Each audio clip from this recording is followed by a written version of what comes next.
नमस्कार, मैं हूँ वैद्यायुष वत्स। आप सभी का स्वागत है हमारे यूट्यूब चैनल आयुर्वेदा चिकित्सा परम धर्म में। आज की वीडियो में हम स्मृति के 8 कारण, ठीक है, इस टॉपिक पे चर्चा करेंगे कि स्मृति के कारण क्या क्या होते हैं या स्मृति के 8 कारण कौन से होते हैं। ठीक है, जनरली ये 2 नंबर में पूछ लिया आता है थ्योरी एग्ज़ाम्स में, तो हम उसी पॉइंट ऑफ व्यू से इसको देख लेंगे। ठीक है, तो चलिए शुरू करते हैं हमारा टॉपिक। सबसे पहले एक श्लोक है, तो इस श्लोक को देखते हैं। श्लोक में ही जो हमारे स्मृति के 8 कारण हैं उनका बारे में बता रखा है। वक्ष्यन्ते कारणम अन्यष्टो स्मृतिर उपजायते निमित्त रूप गृह्णात् सादृश्यात् सविपर्यात् सत्व अनुबंधात् अभ्यासात् ज्ञान योगात् पुनः श्रुतात् दृष्टश्रुता अनुभूतनात् स्मरणात् स्मृतिर उच्यते।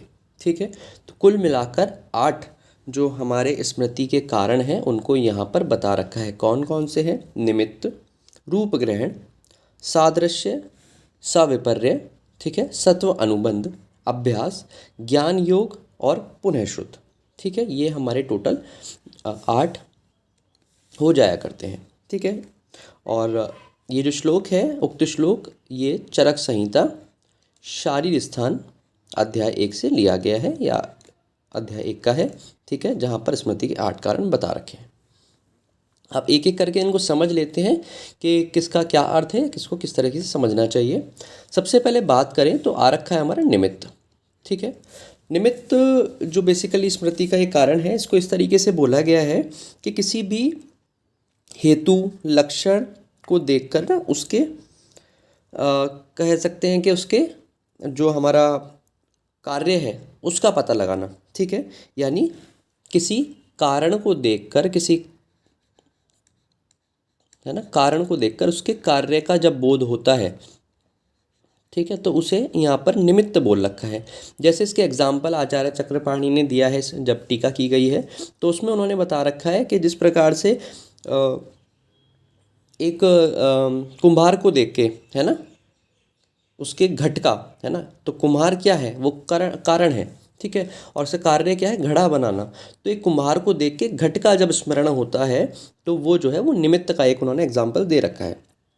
इसी तरीके से और भी एग्जाम्पल्स हो सकते हैं, जैसे कि एक जुलाहा जो होता है, ठीक है, उसको देखकर वस्त्र जो बनते हैं, कपड़ा होता है, उसका हमें स्मरण हो जाता है। तो वो जो पॉइंट आया हुआ है वो निमित्त के अंतर्गत आ रखा है। ठीक है, नेक्स्ट आता है फिर हमारा रूप गृह्णात। ठीक है, अब रूप गृह्णात में किस तरीके से बता रखा है, तो किसी एक के रूप को देखकर किसी अन्य वस्तु के रूप की जब तुलना की जाती है बेसिकली, और जब हमें उसका स्मरण होता है तो उसको यहाँ पर रूप गृह्णात के नाम से बता रखा है।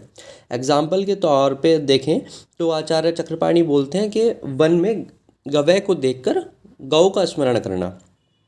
ठीक है ना, यानी एक जंगली गाय को देखकर ना, वन में जो गाय रहती है, जंगली गाय जो रहती है या बेसिकली नील गाय जो रहती है, तो उसको देखकर जो हमारी गौ है ना, जो नॉर्मल गाय होती है, उसका स्मरण करना। ठीक है, क्योंकि दोनों के रूप सिमिलर से हैं इस वजह से, तो एक को देखकर दूसरे का जब बोध इस तरीके से होता है तो उसको क्या बोला गया है? रूप गृह्णात बोल रखा है। तो मैं उदाहरण लिख देता हूँ कि वन में गवय को देखकर गौ स्मरण। ठीक है, तो ये इसका एग्जाम्पल हो जाया करता है।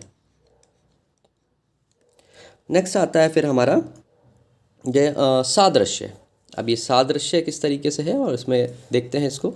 सादृश्य, सादृश्य को जो बता रखा है, यानी ये भी सिमिलर तो उसी तरीके से है जैसे कि रूप गृह्णात था। इसमें आप एग्जाम्पल जैसे लेके चलें कि जब किसी की से सिमिलर, सादृश्य का एक्चुअल में शाब्दिक अर्थ क्या होता है? सिमिलर पॉइंट ऑफ व्यू से ना, सादृश्य उसके समान। ठीक है, तो सादृश्य को लिया गया है। इसका एग्जाम्पल में आचार्य चक्रपाणी बोलते हैं, जैसे पिता के समान पुरुष को देखकर पिता का स्मरण करना, है ना, कि एक कोई पुरुष है वो पिता के समान दिखते हैं, तो इस वजह से पिता का स्मरण करना, वो यहाँ पर उन्होंने सादृश्य में बता रखा है। ठीक है, नेक्स्ट आता है हमारा विपर्य। तो विपर्य, सो सदृश विपर्य, इसको हम समझ सकते हैं।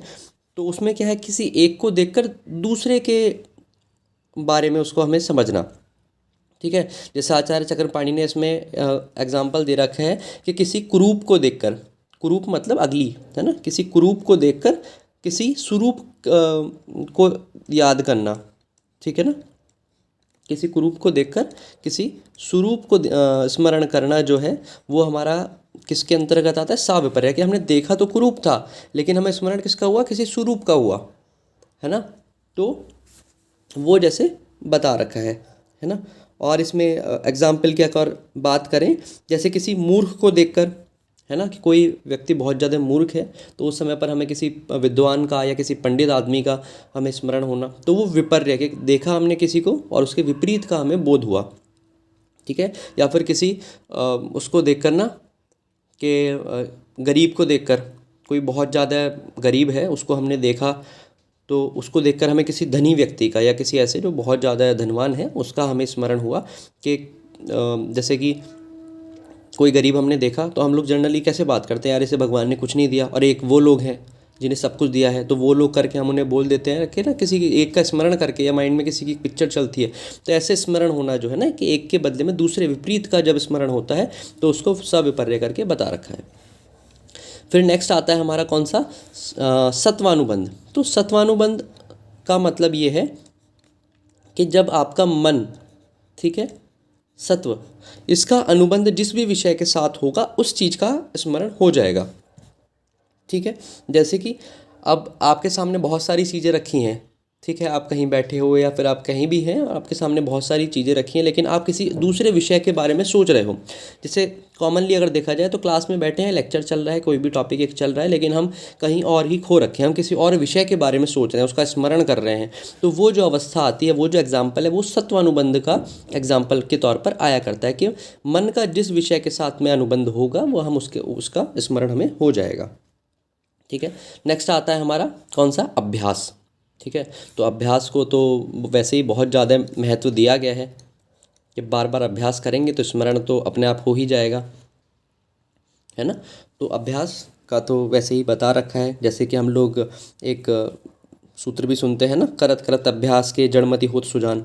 कि जो जड़मति होता है ना, जो बिल्कुल बुद्धू होता है, कह सकते हैं कि वो भी कैसा हो जाता है, ज्ञानवान हो जाता है ना। तो अभ्यास से, तो बार बार जब किसी चीज़ को हम अभ्यास करते रहेंगे तो उस चीज़ से भी हमें क्या हो जाएगा, उसका स्मरण हो जाएगा। नेक्स्ट आ रखा है फिर बता रखा है कौन सा, ज्ञान योग। ठीक है, ज्ञान योग को किस तरीके से बता रखा है, ज्ञान योग के लिए बताते हैं कि जब योग के बारे में जब हम करते हैं, अष्टांग योग पढ़ते हैं, तो उसमें एक अवस्था आती है धारणा ध्यान समाधि। ठीक है, जो हमारे अंतरंग योग बता रखे हैं ना, बाहिर और अंतर योग।